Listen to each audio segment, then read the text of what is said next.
kan banyak ilmu di sini Kak, kayak di sini kan juga banyak divisinya kayak ikan nila, ikan kakap, udang, pembenihan udang juga ada, udang windu, udang faname. Jadi setiap itu tuh ada ilmunya masing-masing gitu. Jadi kita tuh dapat setiap ilmunya.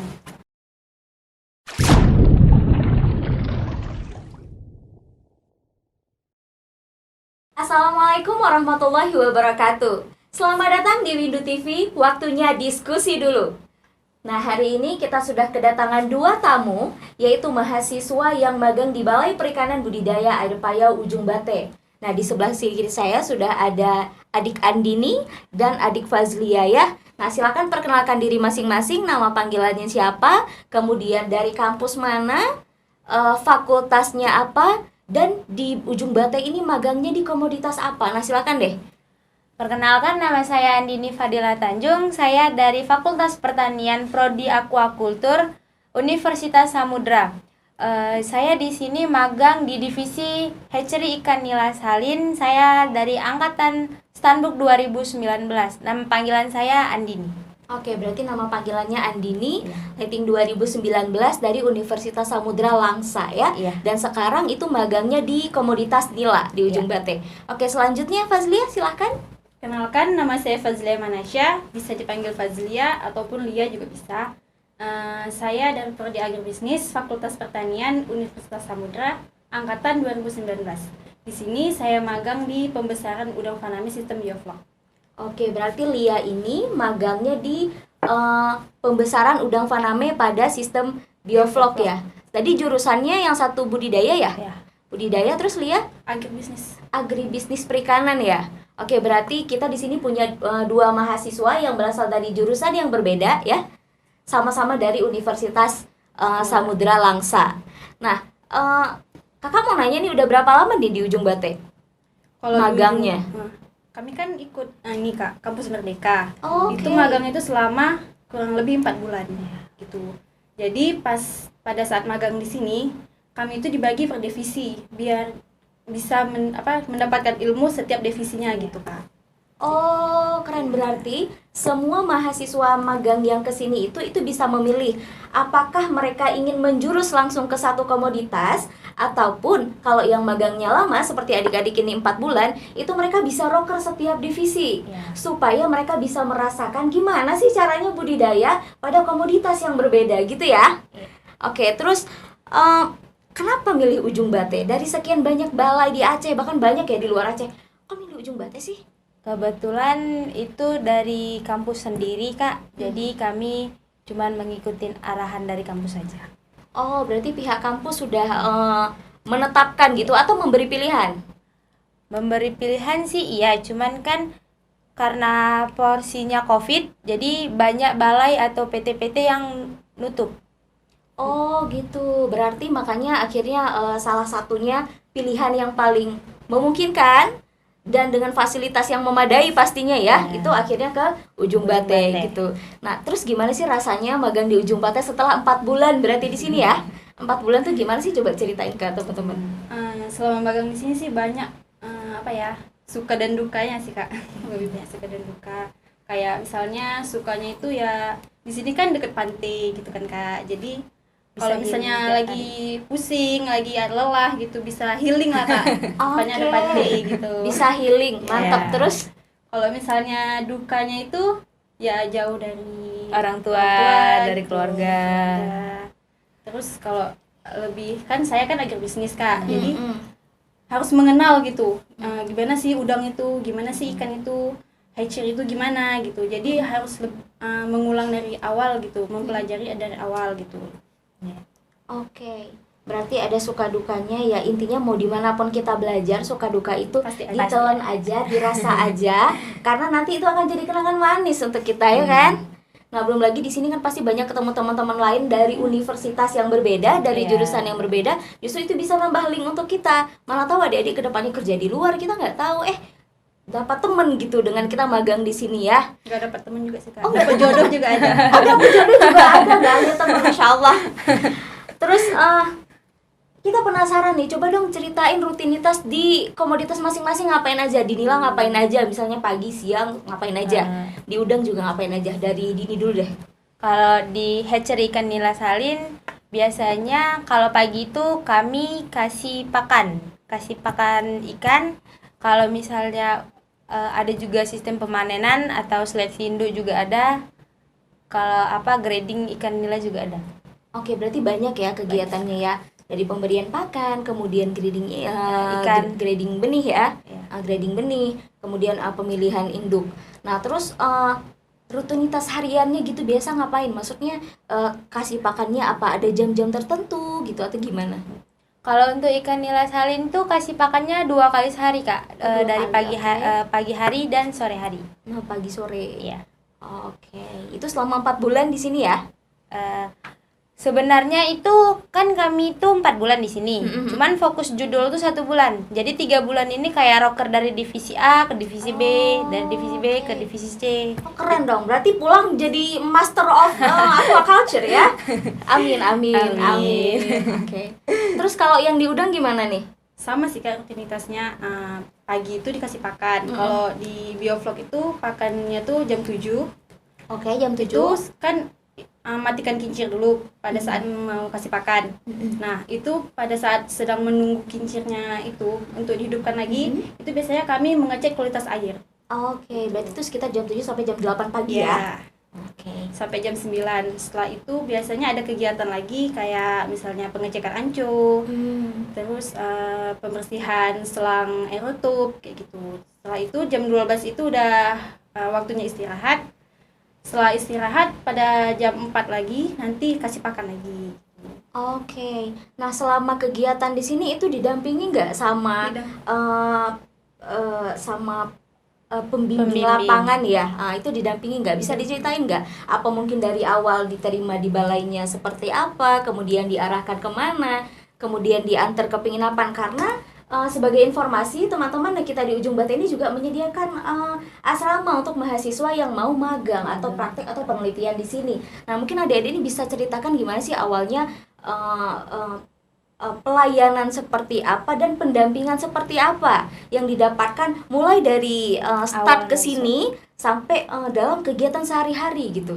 Coba diceritain, siapa aja boleh. Kalau untuk pertama kami datang ke sini tuh udah didampingi Kak. Dikasih Oke. pembekalan awalnya. Iya. Misalnya kayak nggak boleh ini, nggak boleh itu gitu kan. Terus setelah dikasih pembekalan, baru kami diarahkan ke mes masing-masing gitu Kak, Ke mes untuk tempat masing-masing. tinggal, untuk istirahat gitu. Kemudian baru diantarkan ke komoditas masing-masing ya.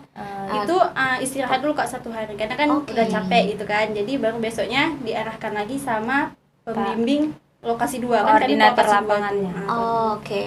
Dan ketika awal mau magang di sini itu semua pengurusan dokumennya itu dari kampus ya? Iya. Oh, dari kampus. Nah, berarti teman-teman ini sebagai informasi saja untuk mungkin adik-adik mahasiswa atau mungkin dosen-dosen yang menonton ini yang berencana untuk mahasiswa didikannya itu dimagangkan di balai kita. Nah, itu semua dokumen persyaratannya itu bisa diakses di Instagram kita ataupun di website kita. Nah, kemudian suratnya itu bisa dikirim ke email. Dan itu yang mengirim itu bisa dosennya.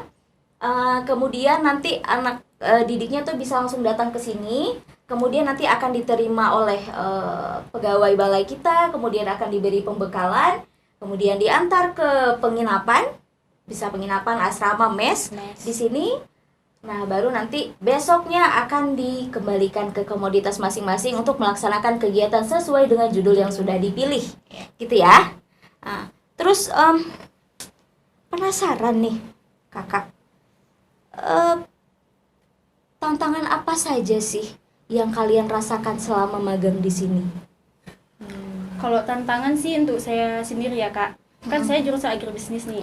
Yang kayak saya bilang tadi sih, karena kan agribisnis itu kan lebih ke pertanian gitu, Oke. bukan perikanan. Jadi harus belajar dari awal dulu kayak mana udang, pembenihannya, cara pakannya gitu. Jadi harus menguasai dari awal. Nah, kalau lebih ke diri saya sendiri tantangannya seperti itu. Berarti itu sebenarnya tantangan yang bersifat membangun gak sih? Ya. Karena kita sadar bahwa saya dari pertanian, tapi saya pengen belajar hal yang baru. Jadi sebenarnya tantangan itu justru bisa dirubah menjadi suatu Motivasi. Motivasi untuk menambah ilmu gitu ya. Keren sekali. Terus dari 4 bulan yang sudah dijalani sama adik-adik ini, kira-kira Ujung Bata ini bisa direkomendasikan nggak sih untuk adik-adik lighting yang setelahnya gitu? Bisa.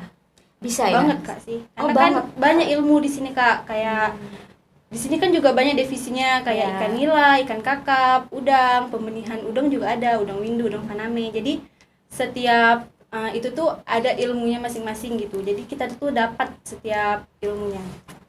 Oke, berarti Ujung Bata ini bisa menjadi salah satu rekomendasi untuk teman-teman yang mau magang di sini, karena kita punya banyak sekali komoditas yang bisa dipilih gitu ya untuk dipelajari. Nah, dan untuk belajar di sini tuh juga nggak harus mahasiswa ya, tapi juga banyak orang yang datang praktek untuk belajar yang dari umum gitu ya, hanya untuk belajar bagaimana sih caranya budidaya ikan ini atau udang ini gitu ya. Nah, hal yang paling berkesan deh, tadi kan udah tantangan nih, nah sekarang hal yang paling berkesan itu apa di Ujung Bate? Udah 4 bulan, hampir setengah tahun. Kalau misalnya setelah kerja nih, pasti kita bakal ada titik ngeluh kan, kok titik bosan gitu. Jadi setiap itu kami mengatasinya dengan itu kan di belakang mes ada pantai. Oke. Nah, jadi kami setiap mengatasinya itu ya mandi pantai gitu. Oke. Terus Kak, kalau misalnya ada acara makan-makan gitu, kami sering tuh buat makan-makan. Karena depan mes kami itu kan banyak kayak abang-abang gitu, senior-senior yang di sini.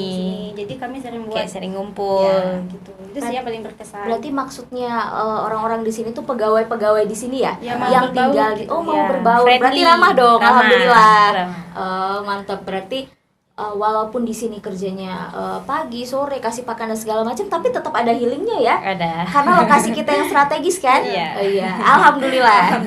Nah, terus mungkin ini agak sedikit menjurus ya ke jurusan. Nah, tentang kelayakan usaha, bagaimana menurut Lia tentang kelayakan usaha udang tadi ya? Di udang kan udang. komoditasnya, itu gimana kira-kira? Kalau usaha di sini kan ada pembenihan dan pembesaran. Iya. Kalau dari pembesaran itu layak sih Kak, karena udah pada saat dianalisis NPV-nya, ROI-nya itu tuh semuanya layak.